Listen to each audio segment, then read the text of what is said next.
Bismillahirrahmanirrahim. Assalamualaikum warahmatullahi wabarakatuh. Alhamdulillah, wassalatu wassalamu ala rasulillah wa ala alihi wa sahbihi wa man walah. Ashhadu an la ilaha illallah wa ashhadu anna muhammadan abduhu wa rasuluh. Wa ba'd. Hadirin jamaah salat subuh rahimani wa rahimakumullah. Kenikmatan bagi seorang muslim atau muslimah ketika diberi oleh Allah Subhanahu wa taala syukur atas nikmat yang Allah berikan kepadanya, karena betapa luas dan banyaknya nikmat Allah yang Allah berikan kepada hambanya, namun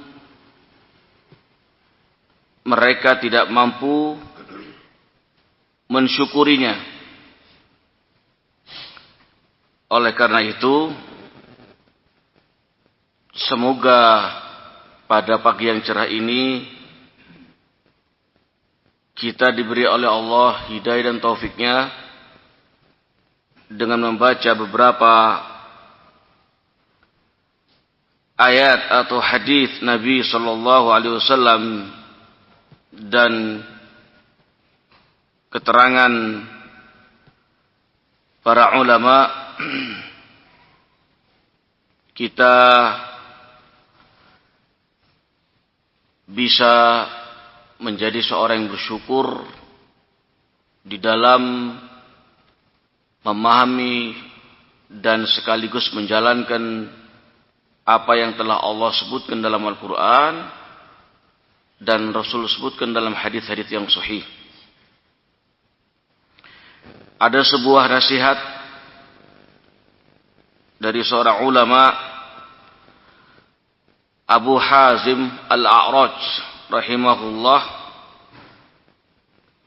Kata beliau, "Ma ahbabta an yakuna ma'aka fil akhirah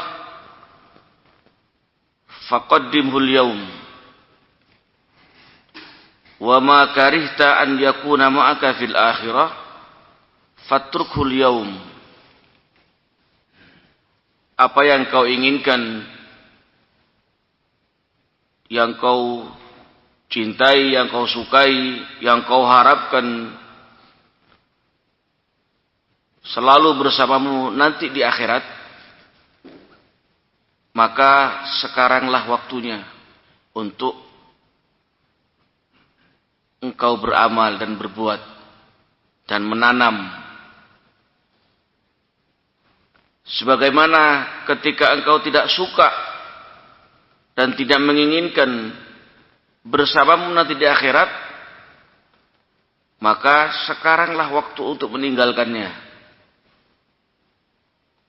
Hadirin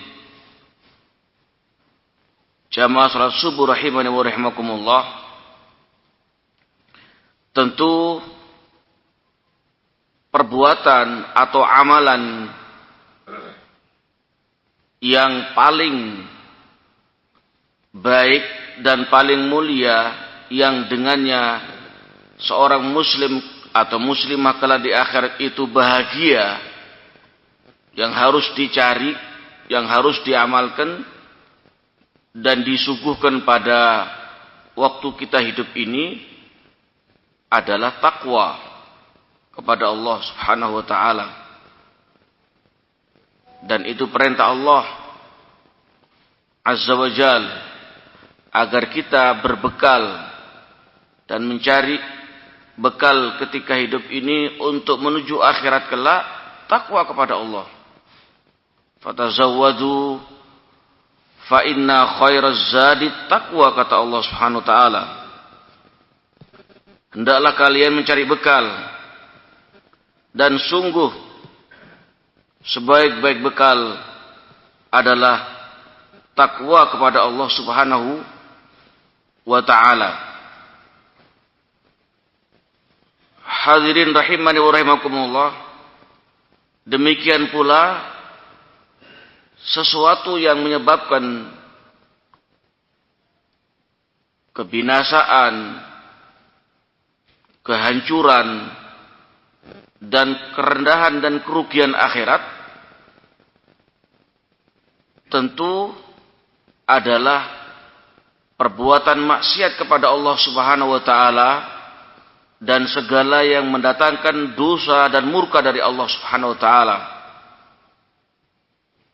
Sesuatu yang diharamkan oleh Allah dan Rasul-Nya, sesuatu yang dilarang oleh Allah dan Rasul-Nya, sesuatu yang dibenci oleh Allah dan Rasul-Nya, dan sesuatu yang tidak dicontohkan oleh Rasul sallallahu alaihi wasallam dalam amalan ibadah. Itu semua adalah hal-hal yang menyebabkan orang merugi, hancur, dan azab Allah Subhanahu wa taala menimpa padanya. Maka itu semua sekarang ini kita tinggalkan untuk menuju keselamatan kelak di akhirat. Ikhwati fid din rahimani wa rahimakumullah. Kita hidup di dunia ini tentu tidak ada satupun yang menyatakan kita beriman melainkan diuji oleh Allah Subhanahu wa taala untuk menunjukkan kejujuran pernyataan kita beriman kepada Allah Subhanahu wa taala. Antara statement iman kita dengan ujian selalu beriringan. Oleh karena itu, kita hidup ujian yang cukup berat yang Rasul sebutkan dalam beberapa hadits yang sahih adalah ujian wanita dan harta. Sebagaimana menimpa Bani Israel, mereka diuji oleh Allah dengan wanita. Dan umat ini pun seperti itu. Harta pun juga demikian. Oleh karena itu disebutkan dalam hadits yang diriwayatkan Imam Tirmidzi dan dihasankan oleh Syekh Albani rahimahullah, inna likulli ummatin fitnah wa fitnatu ummati al-mal. Sesungguhnya tiap-tiap umat ada fitnahnya, ada ujiannya, dan ujian atau fitnah yang menimpa umatku, kata Rasul sallallahu alaihi wasallam, adalah harta. Hadirin rahimani wa rahimakumullah, manusia diciptakan oleh Allah Subhanahu wa taala bukan untuk hanya mencari harta, dan bukan pula serakah dalam mencari harta. Tapi Allah ciptakan manusia itu tujuannya untuk beribadah kepadanya. Wa ma khalaqtul jinna wal insa illa liya'budun. Kata Allah Jalla wa'as, tidak aku ciptakan jin dan manusia kecuali agar beribadah kepadaku. Oleh karena itu, harta yang Allah berikan kepada kita dan Allah sediakan di muka bumi ini, jangan sampai menjadi penyebab kita lalai ibadah kepada Allah Subhanahu wa taala. Karena tabiat manusia itu sangat cinta kepada harta itu. Dan itu Allah abadikan dalam Al-Qur'an. Manusia itu lihubbil khairi lasyadid, kata Allah. Manusia itu lihubbil khairi lasyadid. cinta akan dunia itu sangat. Cinta akan harta itu sangat. Ini tabiat manusia. Makanya manusia ketika dikasih emas suatu lembah, dia akan cari lembah berikutnya.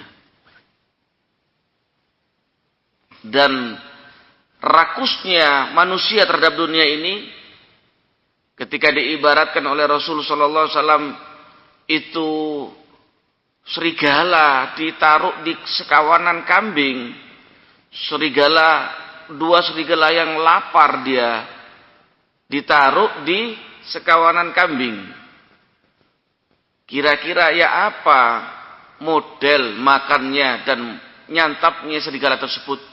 Dia lapar sekali, ada kambing-kambing di situ. Manusia terhadap dunia lebih daripada itu.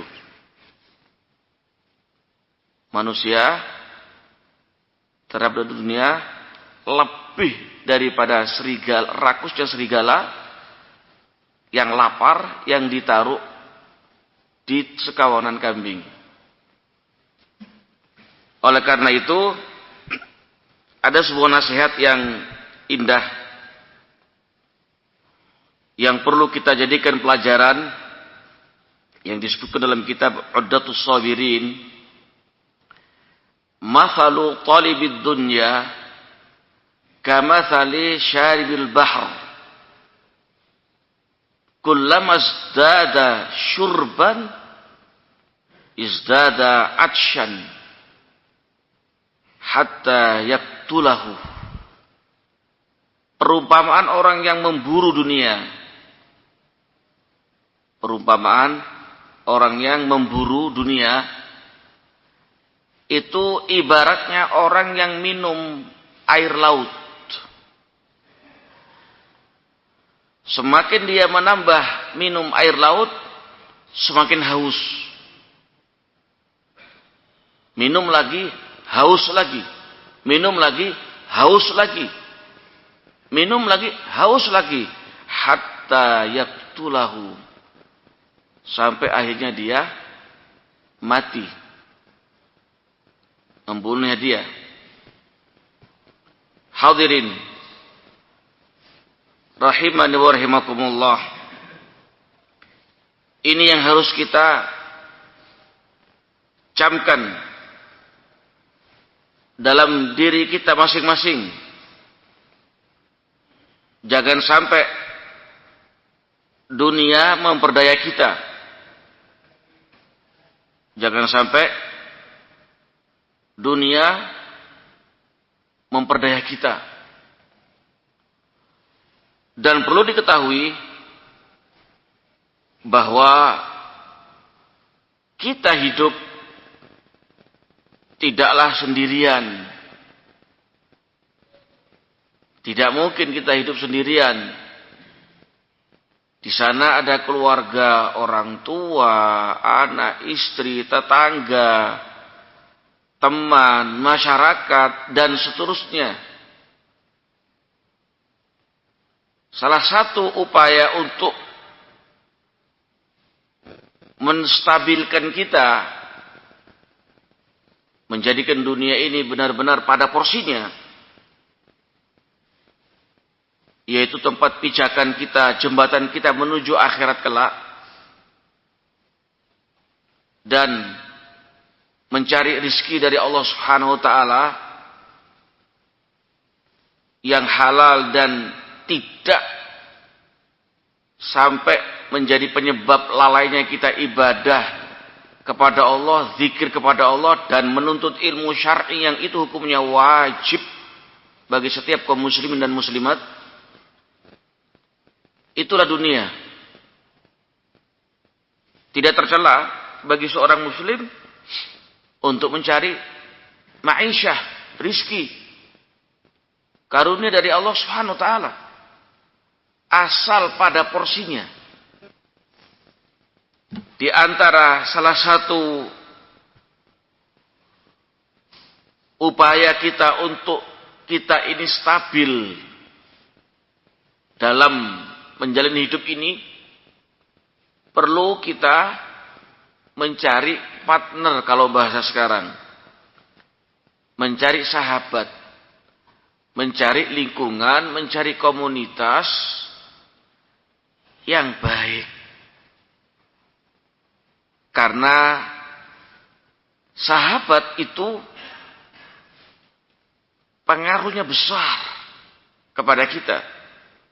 Pertemanan itu pengaruhnya besar.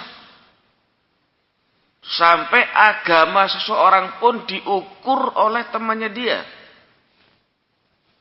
Kalau ingin kita tahu bagaimana agama dia, bagaimana ibadah dia, bagaimana akhlak dia, tidak usah repot-repot kita mencari dan menilai dan meneliti. Cari temannya siapa. Yaitu di agamanya. Ar-rajulu ala dinil khalili. Falyanzur ahadukum man yukhalil. Kata Rasul sallallahu alaihi wasallam. Seorang itu bergantung agama temannya. Hanya kau lihat siapa teman dia, itulah dia. Tentu ada dua pilihan. Dan Rasul sebutkan permisalan orang yang baik dan yang buruk ketika memilih sahabat. Ibaratnya orang yang jual minyak misik, minyak wangi. Ketika kita datang ke penjual minyak wangi, datang saja, tidak membelinya, tidak menggunakannya, itu sudah wangi kita. Apalagi kita datang, membeli dan menggunakan minyak wangi tersebut. Itulah ibaratnya teman orang yang soleh, orang yang baik. Ketika kita kumpul saja dengan orang-orang yang baik dan orang-orang yang soleh, itu sudah tercium bau kita seperti mereka. Apalagi ke orang-orang dan kaum muslimin akan menilai langsung. Oh fulan bersama mereka, alhamdulillah, berarti baik dia. Otomatis itu. Fitrah demikian. Apalagi orang ini, kita ini mengambil ilmu dari dia, mengambil faedah dari dia, belajar agama, dan terus menimba hal-hal yang baik dari dia, mulia dia. Dan demikian perumpamaan sahabat yang buruk adalah orang yang mendatangi pandai besi, pembuatan pisau, pembuatan cangkul dan yang semisalnya. Pandai itu yang pakai api itu, datang saja sudah bahaya bagi dia dan baunya sudah nggak enak, nggak akan wangi. Datang saja itu sudah nggak wangi. Apalagi dia terkena imbas api dan terbakar, na'udzubillah min dzalik. Itulah teman yang buruk. Itulah teman yang buruk. Dia kumpul dengan orang-orang sekelompok, orang-orang jahat, jelek akhlaknya, jelek agamanya. Otomatis dia akan seperti itu. Orang pun akan menilai, oh dia kok seperti itu, itu otomatis. Apalagi na'udzubillah dia ikut jelek. Dia mengikuti cara-cara mereka yang jelek tadi. Tambah hancur dia. Makanya kata Syekh Sa'di rahimahullah, min a'zami ni'amillah 'alal 'abdi al-mu'min an yuwaffiqa li suhbatil akhyar. Termasuk kenikmatan yang paling besar yang Allah berikan bagi seorang mukmin adalah diberi taufik oleh Allah memiliki teman yang baik, sahabat yang baik, baik akhlaknya, baik manhajnya, baik akidahnya. Dan sebaliknya kata beliau, wa min 'uqubatihi li 'abdi an yabtaliyahu bi suhbatil asyrar. Dan termasuk hukuman dari Allah terhadap hambanya itu, na'udzubillah, itu dihukum dan diuji dengan persahabatan orang-orang yang buruk. Akhlaknya, manhajnya, akidahnya. Nah, oleh karena itu suhbatul akhyar, kata beliau, tusilul abd ila a'la illiyin. Persahabatan dengan orang-orang yang baik itu akan mengantarkan dia kepada jenjang yang tinggi, derajat yang tinggi. Wa suhbatul asyrar tusiluhu ila asfalis safilin. Dan persahabatan dengan orang-orang yang buruk, akhlaknya buruk, manhajnya buruk, akidahnya, itu akan menyeret dia kepada posisi yang terendah. Ikhwati fi din hadirin rahimani wa rahimakumullah.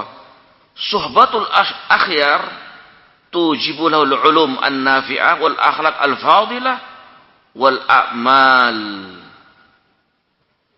as-salihah.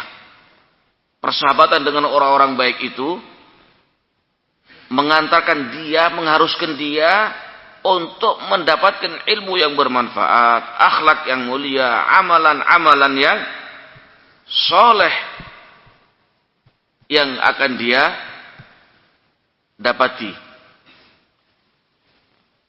Oleh karena itu, penyeimbang ini harus kita buru, harus kita cari, dan harus kita pilih. Kalau kita makan dan minum saja, yang itu urusannya ke badan dan jasad kita, kita milih yang paling bagus, paling banyak gizinya, dan paling bermanfaat kepada tubuh kita. Apalagi urusan agama kita, apalagi terkait dengan agama kita, kolbu kita, dan ibadah kita, akhlak kita, agama kita, manhaj kita, tentu harus lebih selektif dalam mencarinya, dalam mengkonsumsinya. Nah, dunia itu betul-betul hadirah, hulud. Dunia itu hijau dan manis, sehingga bahagialah orang yang terselamatkan dari fitnah dunia ini. Dengan dunia ini orang saling membunuh. Rebutan dunia bisa saling membunuh. Demi hanya untuk mendapatkan dunia harta. Dan dengan dunia ini orang itu bisa menjual agamanya. Hanya demi untuk meraih, mendapatkan potongan dunia. Dia korbankan. Dia korbankan demi dunia. Na'udzubillah min dzalik. Oleh karena itu, Imam Ibnu Abi Hazim rahimahullah menyatakan, "Fattama'u aslun likulli dhullin wa likulli hammin wa huwa khuluqun su'zamim." Orang yang serakah dalam mencari dunia, sampai Allah sebutkan alhaakumut takatsur hatta zurtumul maqabir. Alhaakum, kata Allah, dunia telah melalaikan kalian dari ibadah kepada Allah. Dunia telah melalaikan kalian zikir kepada Allah. Dunia telah melalaikan kalian untuk lebih mementingkan akhirat kalian. Sampai kapan kalian, kata Allah, hal seperti ini? Menumpuk-numpuk harta sampai kapan, kata Allah? Alhaakumut takatsur, at-takatsur. Menumpuk-numpuk harta itu akan membuat kalian lalai ibadah kepada Allah. Sampai kapan? Hatta zurtumul maqabir. Sampai kalian masuk liang lahat baru selesai. Makanya kata Ibnu Hazm rahimahullah, serakah dalam mencari dunia, ini serakah merupakan inti dari segala kehinaan dan kerendahan. Dan inti dari segala keinginan buruk ketika dia serakah, dan ini termasuk akhlak zamim, akhlak yang buruk lagi tercela. Makanya kita harus bisa memanage, kata bahasa sekarang, harus bisa memanage. Jangan sampai kita larut dan terjerembab dalam kubangan fitnah. Ikhwati fiddin rahimani wa rahimakumullah, dalam sebuah hadis riwayat Imam Bukhari dari sahabat Abu Hurairah radhiyallahu anhu, la yazalu qalbul kabir syabban fitnataini, hubbud dunya wa hubbid dunya fi hubbid dunya wa tulil amal. Kata Rasul sallallahu alaihi wasallam, senantiasa orang itu qalbul kabir, qalbu yang besar, yang udah usia lanjut, itu kayak terasa muda. Kayak terasa muda, padahal sudah lanjut, sudah harus siap-siap gitu. Masih terasa muda. Dia menjalaninya dalam hal apa? Dalam hal kecintaan dunia dan banyak angan-angan. Ini kan ngeri. Kalau kita perturutkan. Yang seharusnya kita berhitung sebagaimana hitungan Nabi SAW, bahwa kita harus siap-siap di usia 60 tahun, dia malah larinya kencang dalam merebut dunia. Hadirin rahimani wa rahimakumullah, mari kita semua dalam kehidupan ini betul-betul kita jadikan sebuah pelajaran yang sangat berharga dan berbenah diri.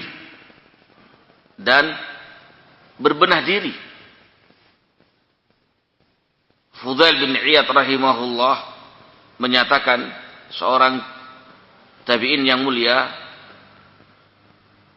kata beliau, tafakkaru wa'malu min qabli an tandamu.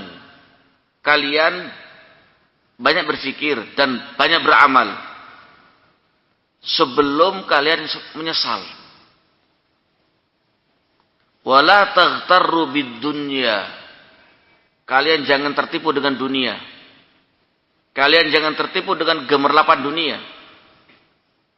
Fa inna sahihaha yaskum. Karena sehatnya dunia itu akan sakit. Wajadiduha yubla. Dan dunia yang baru, hal-hal yang baru itu di dunia ini akan usang. Wa na'imuha yafna. Kenikmatan dunia ini yafna, akan sirna. Wa syababaha yahram.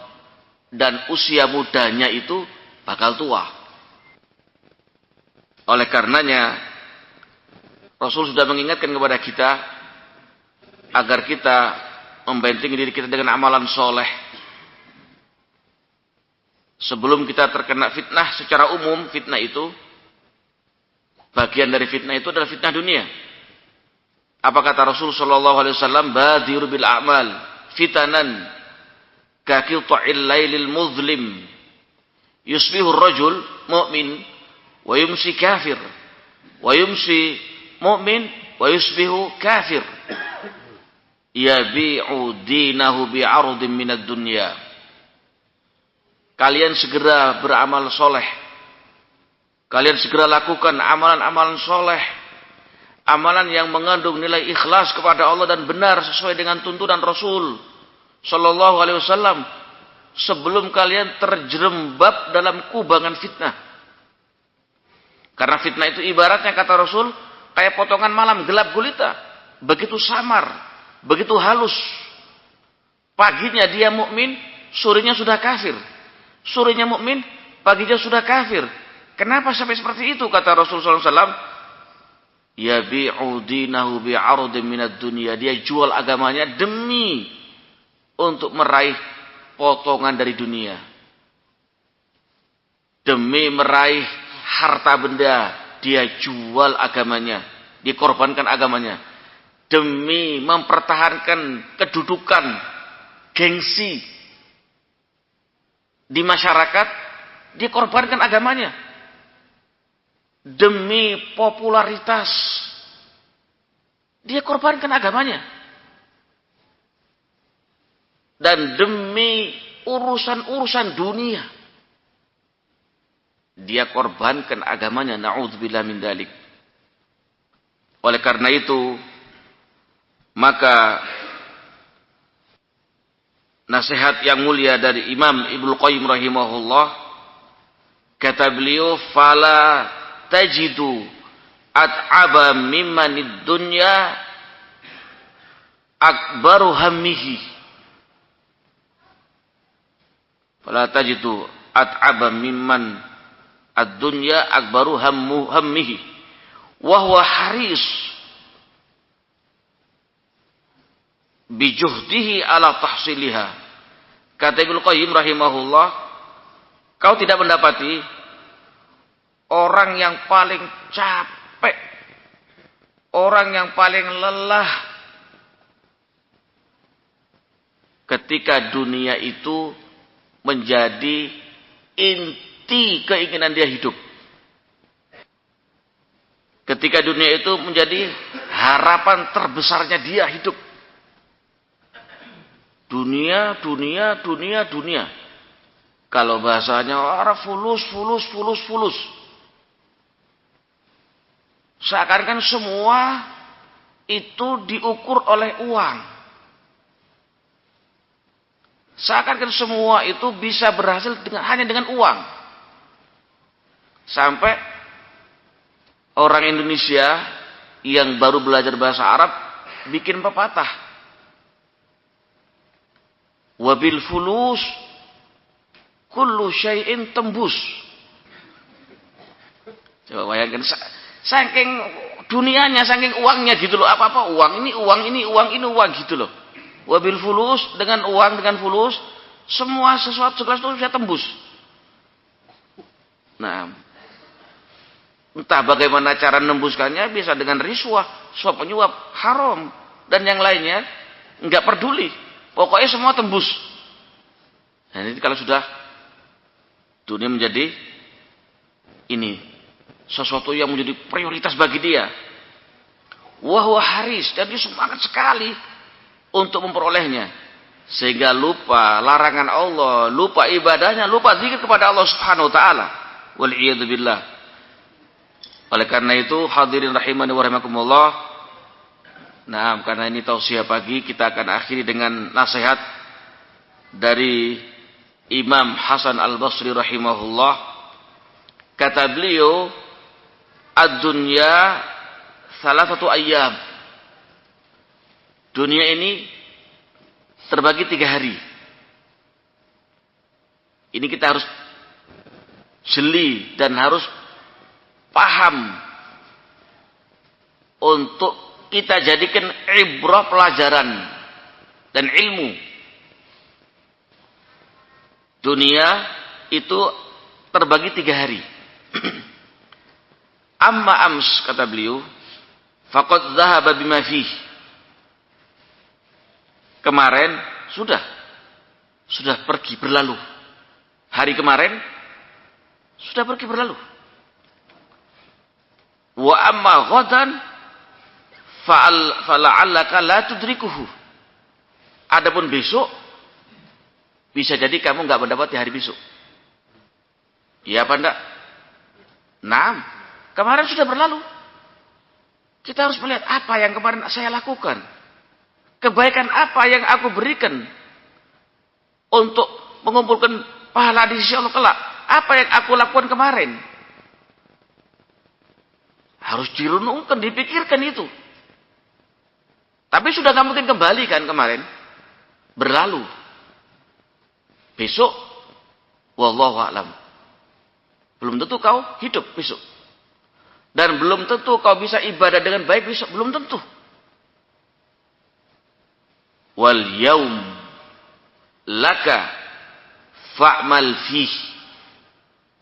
Hari ini milikmu. Maka lakukan amalan mulia di hari ini.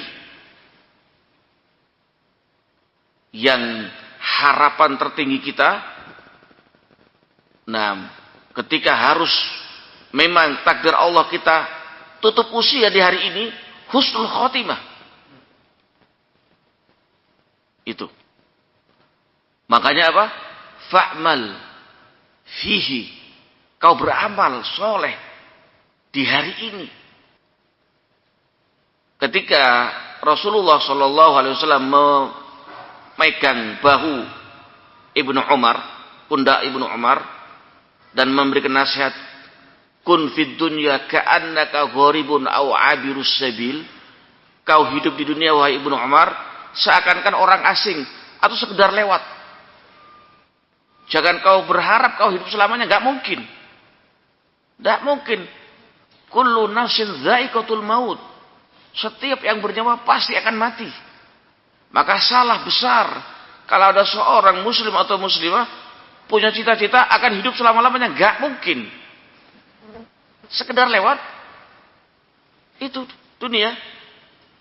Ibnu Umar ketika mendengarkan nasihat itu langsung dia menyatakan, kata beliau, faida asbahta fala tantajril masa.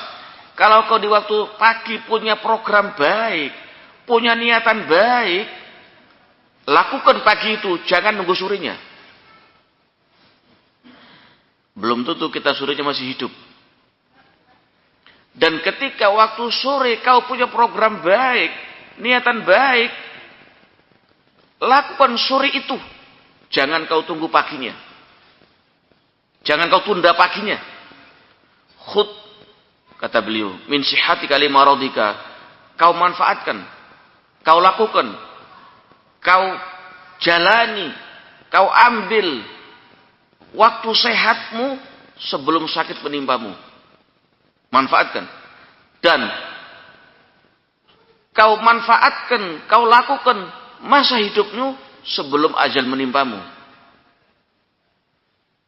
Semoga kita semua diberi oleh Allah Subhanahu wa taala hidayah dan taufiknya untuk selalu bersyukur kepada Allah, yaitu mempergunakan semua nikmat yang Allah berikan kepada kita di atas taat kepada Allah, di atas mendekatkan diri kita kepada Allah.